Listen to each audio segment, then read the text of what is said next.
Why does the black man serve the white man? Why does everything the black man do benefit the white man?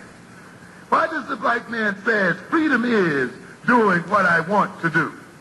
And why is it that everything he wants to do enriches the European? Welcome to the desert of the real. All right, next person we have on is yours truly, the great one, Mr. Holipsism. What's going on, Mr. Holipsism? Peace, fam. How you doing? Well, peace.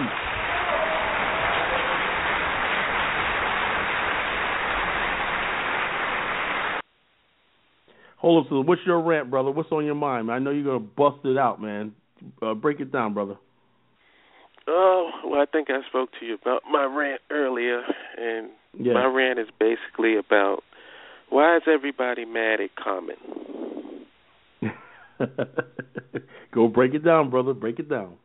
Because Common is speaking from the perspective of being an American, embracing, America, trying to be equal with white folks. And what he's saying is, if that's your goal, if you are in a relationship with white people, because that's how he presented it. I mean, you heard him, right? He said, if I'm in a relationship, I'm just going to go, yo, baby, I don't want to bring up the past. We need to move forward. If you're in a relationship with white folks, then what Common said makes perfect sense. Forgive the white man. Stop bringing up slavery and bringing up this. Stop it with your pseudo-cultural pro-black pretensions, and just embrace that white man, and y'all just kiss passionately, make love, and just get on with your life. Now, he's going to always be the one on top. You're going to always be a second and third-class citizen in his system, but at least it'll be a lot easier for you if you just embrace your role as a slave. As a coon. Yeah, just something embrace for their it. Amusement. But don't get mad at Common, because if you're mad at Common, then wouldn't that make you a nationalist? Yeah. People want all the trappings of nationalism, but they don't want to do the hard work and what it means, the risk and the thing. Because one of the things I talked about on my last show was one of the things that hold a lot of people back from going into business or black people forming anything is the risk of failure. White people can fail all the time, right? And they bounce back up or whatever. People, he just had some luck. But black people fail at something and whatnot. Everybody comes down, look at that fool. I told you, man. He told me about going into business. He tried to do this, that, the other thing. And so we basically don't even try a lot of times. We don't even try, like I told you. White people don't have to be exceptional. They don't. When you control the system and when it's your system, you don't have to be exceptional. You can be a C student and become president of the United States. It does. You don't have to be an exceptional human being.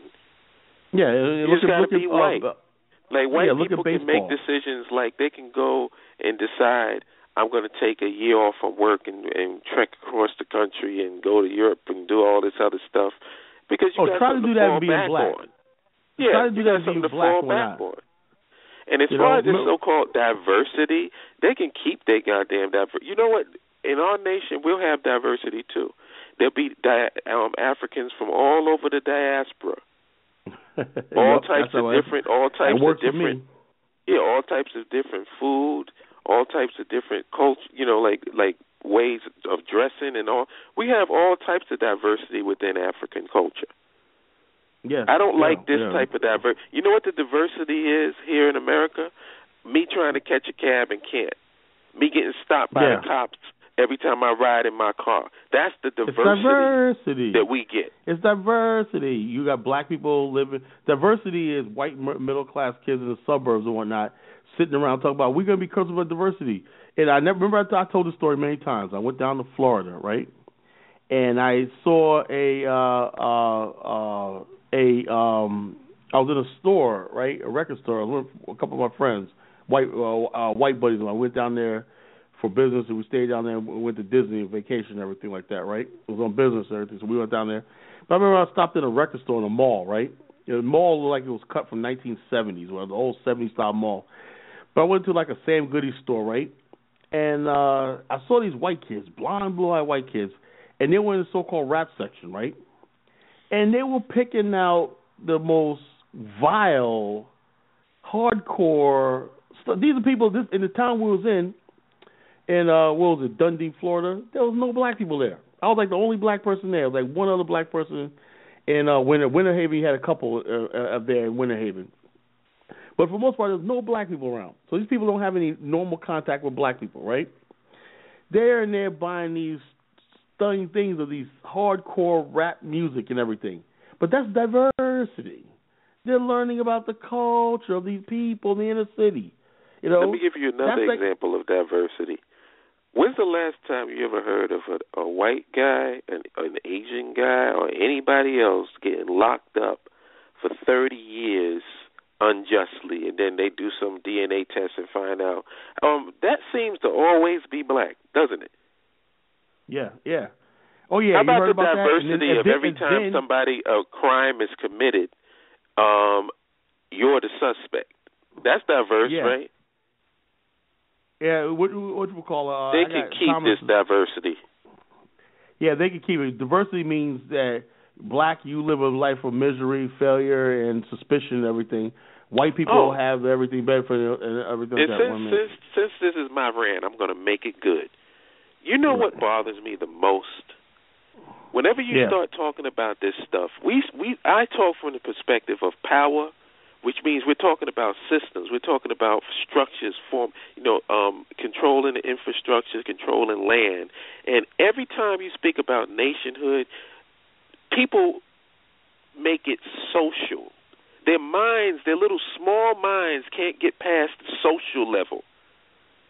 Like when you say nationhood, why is it that we feel that our nation is like when you say nationhood for the United States of America, people have certain things that go through their head. But when you say nationhood for black people, they're thinking that we are like the black version of the Nazis. Yeah, I know. That's what you got. Why? That's what they got in their head. Why can't our nations be just as diverse as everybody else's nation, but diverse among diaspora Africans? The 99% of the population are black Africans. I want a population. I want a population where we dominate in numbers. It's never going to be a situation where it's all black people. Yeah, you know it's never going to be like that. Just like you're always going to have people doing business in your country, visas, tourists, and stuff like that. There's going to be a small percentage of other ethnic groups in our nation. That always happens.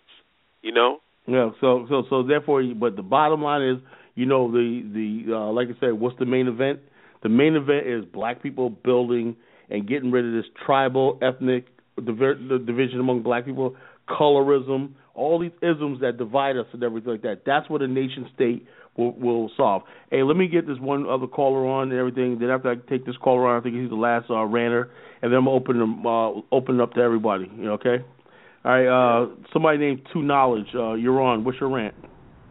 Hey, how you guys doing? How you doing? What's your rant, brother?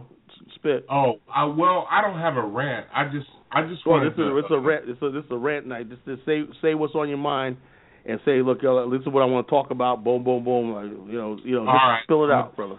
Okay, that's fine. I'm gonna do it like that. I'm gonna just comment on what the brother was just saying in terms of, when blacks go into the nationalistic frame of mind and how other cultures perceive it. I think that, in my own opinion, and my observation, is that we have been in this country just as long, if not longer, than all of the people who have migrated here. And one of the things we have to understand is that the United States, as we know it, is an immigrant country. Oh, really? Now, when you think about how they're playing this whole immigration thing, that plays into the psychology of people. Because if you live in an immigrant country, how can immigration even be an issue? So if we're going to pose that specific argument, then it should be all good for black people to form their nationalistic movement.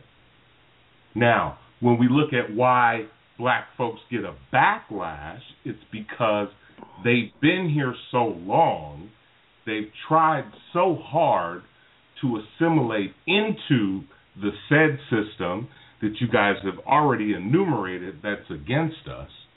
We've worked harder at assimilating to it than any other immigrant people who have come over here. I agree. Black people have tried the hardest and have ended up on the short end of the stick. So something begs to be asked. Why does this happen? Why is this particular group who's been over here all this time, who's putting in all this effort to assimilate into this system, is always at the back of the line? Yeah, brother, I'm glad you put it like that. You know, you sound very brilliant and very eloquent. We have to look at ourselves for that. We can't look at the system. We have to look at what we're doing. Because when other groups can come over for whatever reason, and I know the arguments are plentiful. Well, they're getting subsidized by the government. Well, they're coming from families that have money, so they're coming over with money. Yes, let's take all of that in consideration. With all of that even being said, how is it that they're able to flourish and not even speak the language as a native tongue? So the second gen, the third gen, the fourth gen, those are the ones that become English speaking, and they propagate the same species, and the same thing keeps continuing on and on. But black folks, for whatever reason, I'm not saying what it is, we have been here from the beginning, and we can't seem to figure this shit out. With that, we're going to basically I'm going to open it up to everybody, and we're going to talk about what he just said, what is the problem, and I'm going to give Holip a chance to address that first, and I'm going to open people's mics up, and I'll let Mr. Holip talk. And anybody got their hand up, want to speak, or press 1. You want to speak? And Thomas, let Holip address that. Holip, well, what do you say about what he just said? You heard what he said? Yeah, and he said he's right.